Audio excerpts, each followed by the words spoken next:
মুমিন যারা তারা হবে মাওলা পাকের বড় পাগল। মুমিন যারা হবে তারা মাওলা পাকের বড় আশিক হয়ে যাবে। ঠিক না বেঠিক? জোরে কও। এরে নবীর আশিকের দল, আল্লাহ পাককে কি পরিমাণ ভালোবাসবো, কি পরিমাণ মহব্বত মাওলা পাকের সঙ্গে করব, যেই পরিমাণ মহব্বত আমার আপনার নবী মদিনাওয়ালা নবী করেছেন। ঠিক না বেঠিক? জোরে বলেন। যেই পরিমাণ মহব্বত সাহাবায়ে কেরাম করেছেন হে গোলাম, সেই পরিমাণ মহব্বত অন্তরে থাকতে হবে। ঠিক না বেঠিক? নাকি স্ত্রীর চাইতে কম? হ্যাঁ, সন্তানের চাইতে কম, বন্ধু বান্ধবের চাইতে কম? না রে গোলাম, না। বরং দুনিয়ার সব ব্যক্তি বস্তুর চাইতে মাওলা পাকের মহব্বত অন্তরে বেশি থাকবে। ঠিক না বেঠিক? খলিফাতুর রাসূল হযরত ওমর রাদিয়াল্লাহু তাআলা আনহু, তার একটা সন্তানের নাম আব্দুল্লাহ। আব্দুল্লাহ ডাক দিয়া কয়, ও বাবা, আল্লাহ পাকের কাছে বড় শুকর, আল্লাহ আমাকেও মুসলিম বানিয়েছে, আপনাকেও মুসলিম বানাইছে। জোরে বলেন সুবহানাল্লাহ। বিষয়টা যদি এমন হইতো, আল্লাহ যদি আমাকে মুহাম্মাদের দলের লোক বানাইতো আর আপনাকে যদি বেঈমানের দলের লোক বানাইতো, অথবা আল্লাহ যদি আপনাকে মুহাম্মাদের দলের লোক বানাইতো, আমি আপনার সন্তান আব্দুল্লাহকে যদি কাফেরের দলের লোক বানাইতো, আর আমি আর আপনি, ও বাবা বাবা সন্তান যদি জিহাদের ময়দানে হাজির হয়ে যাইতাম, আপনি যদি আমার তলোয়ারের সামনে আসতেন, আমি আব্দুল্লাহ আপনার কল্লাটা সরাইতে পারতাম না। আমি যদি মুমিন হইতাম, মুসলমান হইতাম, আর আপনি বাবা উমর যদি কি হইতেন, কাফের হইতেন, জিহাদের ময়দানে যদি আমরা মুখোমুখি হয়ে যাইতাম, তাইলে আপনার উপরে তলোয়ার আমি চালাইতে পারতাম না। এবার উমর জবাব দেয়, এরে সন্তান, আমি উমরের জবাবটা একবার শুনিয়া নাও। বিষয়টা যদি এমন হইতো আমি মুহাম্মাদের দলের লোক, আর আমার সন্তান আব্দুল্লাহ তুমি যদি কাফেরদের দলের লোক হইতা, জিহাদের ময়দানে তুমি যদি আমার মুখোমুখি হয়ে যাইতা, আল্লাহর কসম আমি উমর আমার সন্তানের চেহারা দেখতাম না, আল্লাহর মহব্বতে তোমার কল্লাটা শরীর থেকে আলাদা করে দিতাম। আল্লাহু আকবার। ভাই বেশ কমান, কালি রিভাবদান বেশ দরকার নাই, হালকাই করে দিবেন। কি পরিমাণ মাওলা পাকের মহব্বত! ঠিক না বেঠিক? তো আল্লাহকে যদি ভালোবাসতে হয় এই পরিমাণ ভালোবাসতে হবে। আল্লাহকে ভালোবাসতে গিয়ে আমার সন্তান যদি বিরোধিতা করে, সন্তানকে সরায় দিতে হবে। আল্লাহকে ভালোবাসতে গিয়ে যদি আমার স্ত্রী বিরোধিতা করে, ওই স্ত্রী বাদ। ঠিক না বেঠিক? কিন্তু কপাল বড় খারাপ, মুসলমানের অন্তরে যেই পরিমাণ স্ত্রীর মহব্বত, সন্তানের মহব্বত, মা বাবার মহব্বত, দুনিয়ার মহব্বত, ওই পরিমাণ মহব্বত মুসলমানের অন্তরে আল্লাহর নাই। ঠিক না বেঠিক? জোরে আওয়াজ দেয়।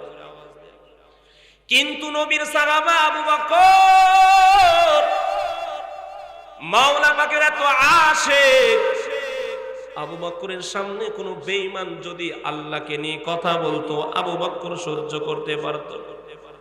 আজ আমি মুসলমান, নিজেকে ইমানদার দাবি করি, কিন্তু আমার সামনে কত বেঈমান আমার মাওলাকে নিয়ে গালি দেয়, আমার সামনে কত বেঈমান আমার নবীকে গালি দেয়, কিন্তু আমরা মুসলমান হিজরার মতো ঘরে বসে থাকি। ঠিক না বেঠিক? জোরে বলেন।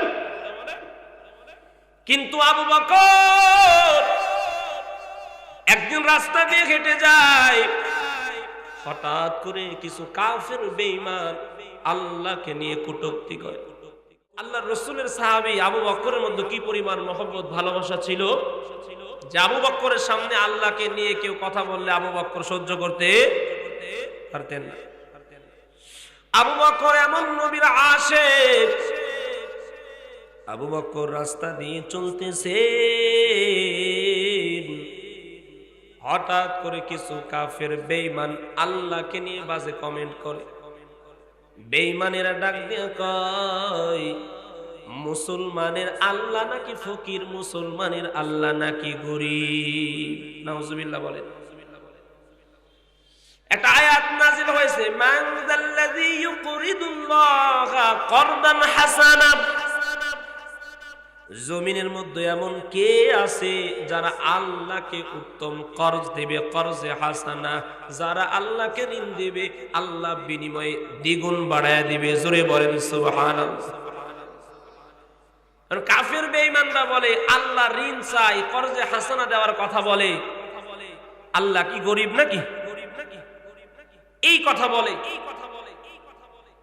মুসলমানের যে রব ঋণ চাই সে আবার কেমন রব? নাউজুবিল্লাহ। এমন ভাবে আল্লাহকে নিয়ে ব্যঙ্গ করতেছেন। তো আবু বকরের মাথা গরম হয়ে গেছে। আবু বকর সাথে সাথে বেঈমানের গালের ভিতরে একটা থাপ্পড়, ইহুদি বেঈমানের গালের ভিতরে এমন একটা থাপ্পড় দিয়েছে, মাথা গরম হয়ে গেছে। আবু বকর সেখান থেকে রওনা দিয়ে চলে আসছে, কিন্তু বেঈমানের ঘরে বেঈমান মুহাম্মদ আরবির কাছে চলে গেছে। ডাক দিয়া কয়, মুহাম্মদ, তোমার সাহাবী আবু বকর আমার গালের ভিতরে থাপ্পড় দিছি। মায়ার নবী ডাক দিয়ে কয়, কি বলো? আমার আবু বকরের মতো নরম সাহাবা আর একজনও নাই। আমার আবু বকর গালের ভিতরে থাপ্পড় দিছে, বিশ্বাস করতে পারি না, হয়তো উমর এই কাজ করেছে। কে? কারণ উমরের মাথা সবসময় গরম থাকে।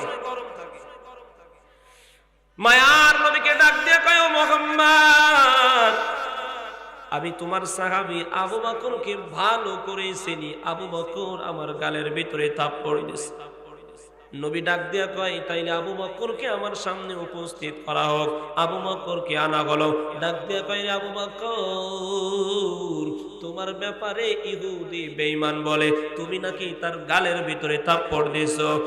আবু বকর ডাক দিয়া কয়, ও পয়গম্বর, বেঈমানের গালের ভিতর থাপ্পড় আমি দিয়েছি, কিন্তু এর পিছনে কারণ রয়েছে। কি আছে? এমনি এমনি কি আবু বকর থাপ্পড় দিবে? জোরে বলেন। আর মুসলমানের মারের পাওয়ার আছে না নাই? কারণ মুসলমান তো ইমানি পাওয়ার নিয়ে দিছে, ঠিক না ব্যাটিক? জোরে বলেন। মুসলমান ইমানি পাওয়ার নিয়ে যে কদম সামনে দেয়, কোন নাস্তিক আর মুরতাদের ভয়ে মুসলমান ও কদম পিছনে নেয় না, ঠিক না ব্যাটিক? জোরে বলেন। আবু বকর ডাক দিয়ে কয়, ও পয়গম্বর, ইহুদি বেঈমান আমার আল্লাহর বিরুদ্ধে বাজে কমেন্ট করেছে, আল্লাহকে নিয়ে কটূক্তি করেছে, গালি দিয়েছে, সহ্য করতে পারি নাই, বেঈমানের গালের ভিতরে একটা থাপ্পড় দিয়ে দিছি। ইহুদি ডাক দেয়া কয়, ও মুহাম্মদ, তোমার আবু বকর যা বলতেছে এটা মিথ্যা। নাউজুবিল্লাহ বলে। কারণ আমি আল্লাহর বিরুদ্ধে কিছুই বলি নাই, আবু বকর আমার বিরুদ্ধে মিথ্যা কথা বলতেছি। আবু বকর কি কোনোদিন মিথ্যা কথা বলতে পারে? জোরে বলেন। আমার মায়ার নবীও জানেন আবু বকর মিথ্যা কথা বলতে পারেন না, কারণ আবু বকর এমন একজন দামি মানুষ। আমার পয়গম্বর জানাইয়া দেন, জমিনের ভিতরে নবীদের পরে মানুষের মধ্যে সবচাইতে মানুষ যিনি, তার নাম আবু বকর। আল্লাহু আকবার।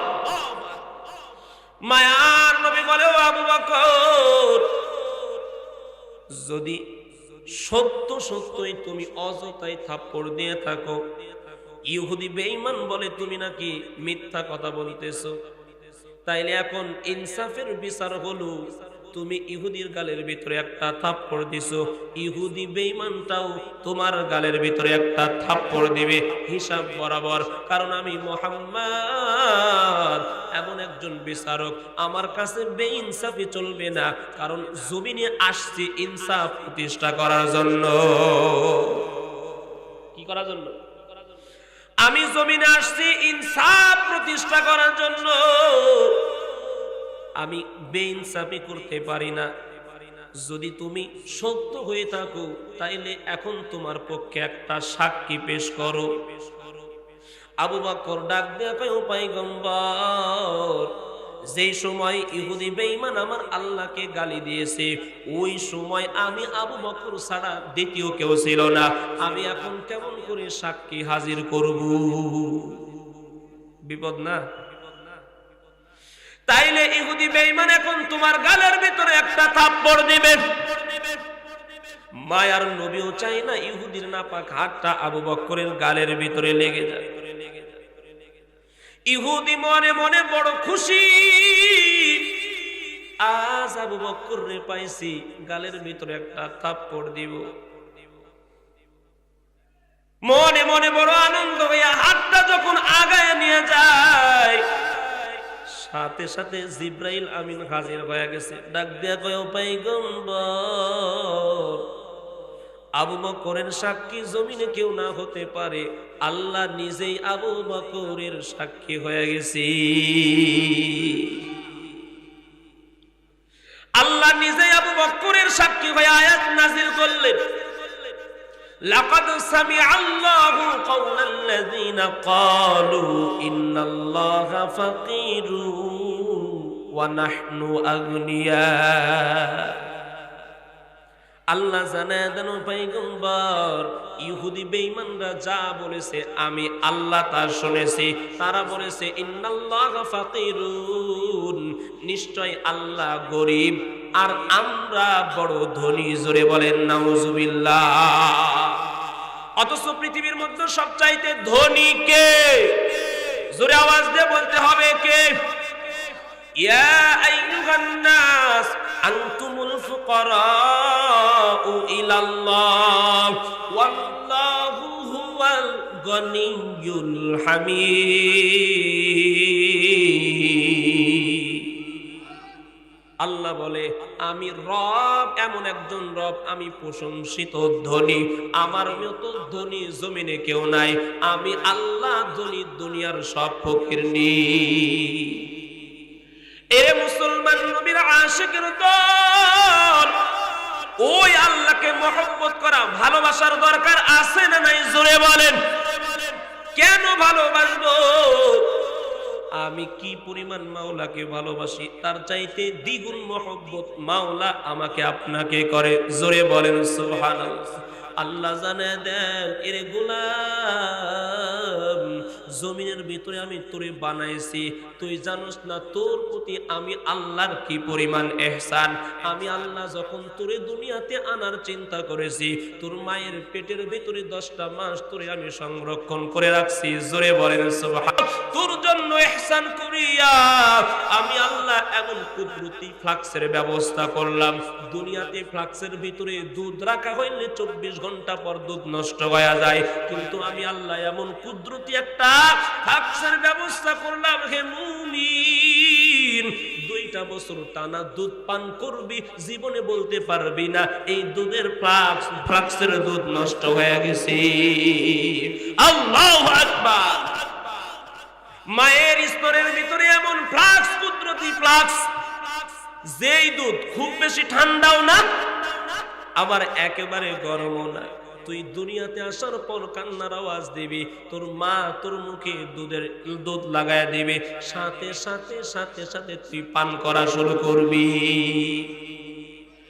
দুনিয়াতে আসার পর তাকায় দেখ আমি মাওলার তোর প্রতি কি পরিমাণ ইহসান রেগুলা। দুনিয়াতে কত মানুষ আছে চোখ দ্বারা দেখতে পারে না, আমি আল্লাহ কুদরতি 2টা চোখ তোরে দান করেছি। তাকায় দেখ, আজকে চক্ষু থাকার কারণে তুই তোর মাকে দেখতে পাও, তোর সন্তানের চেহারাটা কত সুন্দর, তুই সন্তানের চেহারাটা দেখতে পাও, স্ত্রীকে দেখতে পাও, দুনিয়ার সবকিছু দেখতে পাও, দেখে দেখে আল্লাহর কুদরতি পায়ে সিজদা করতে পারো। কিন্তু যেই মানুষটার দুইটা চোখ নাই, অন্ধ মানুষটার কাছে যাও আর বলো, রে ভাই, দুনিয়াতে তো তোমার চোখ দুইটা অন্ধ, তোমার মনের ভিতরে কি কষ্ট নাই? বান্দাটা ডাক দিয়া বলবে, ভাই, দুনিয়াতে আমার চোখ না থাকার কারণে তেমন কষ্ট না থাকলেও আল্লাহ আমার ঘরে দুইটা সন্তান দান করেছেন। আমি পিতা যখন মজা নিয়া আমার ঘরের ভিতর যাই, যাওয়ার পরে দেখি আমার সন্তানগুলো আমার গলাটা ধরে, আমি যখন মজাটা হাতের ভেতর দেই, সন্তানটা ডাক দিয়া কয়, ও বাবা, তুমি কত ভালো, তোমার মতো বাবা আর কেউ হয় না, কিন্তু আমার কপালটা কত খারাপ, আমি আমার এই চক্ষু দ্বারা সন্তানের চেহারাটা দেখতে পাই না।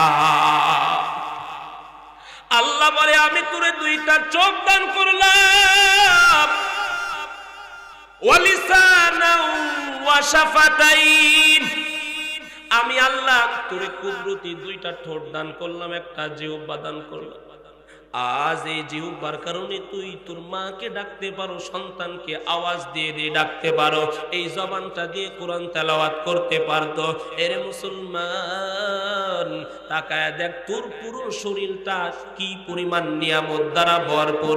এত নিয়ামত আমি তোরে দিয়েছি একমাত্র কারণ, বান্দা, দুনিয়ার সব তোর জন্য বানাইলাম, তোকে শুধু বানাইছি একমাত্র আমি আল্লাহর জন্য। আল্লাহু আকবার। অথচ ওই রবের মহব্বত অন্তরে নাই, ঠিক না বে ঠিক? জোরে বলেন, ওই রবকে মহব্বত করার দরকার আছে না নাই? এরে মুসলমান, আমার রব হলো বড় দয়ালু। জমিনের মধ্যে যদি পাহাড় পরিমাণ গুনাহ করে থাকেন আপনি, তবু মাওলা পাক জানায়া দেন, খবরদার বান্দা নিরাশ হবি না।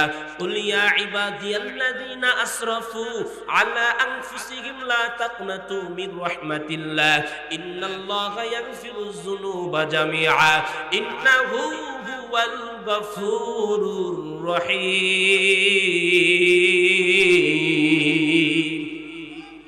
আল্লাহ জানায় দেয়, ও পয়গম্বর, দুনিয়ার মানুষদেরকে জানায় দেন, ওই মানুষগুলো যদি পাহাড় পরিমাণ গুনাহ করে, তবু আমি রবের ব্যাপারে যেন নিরাশ না হয়, কারণ আমি রবের মতো দয়ালু কেউ নাই।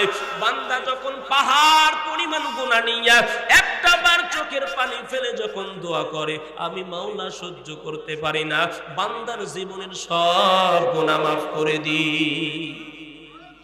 মুসা নবীর জামানার এক আল্লাহর বান্দার যুবক, জিন্দেগিতে এত পরিমাণ গুনাহ করেছে, এমন কোন গুনাহ নাই করে নাই। গুনার কারণে প্রতিবেশী সবাই অবাক হয়ে গেল, অসন্তুষ্ট হয়ে গেল, মা পর্যন্ত বিরক্ত হয়ে গেল, বাবাও বিরক্ত হয়ে গেল।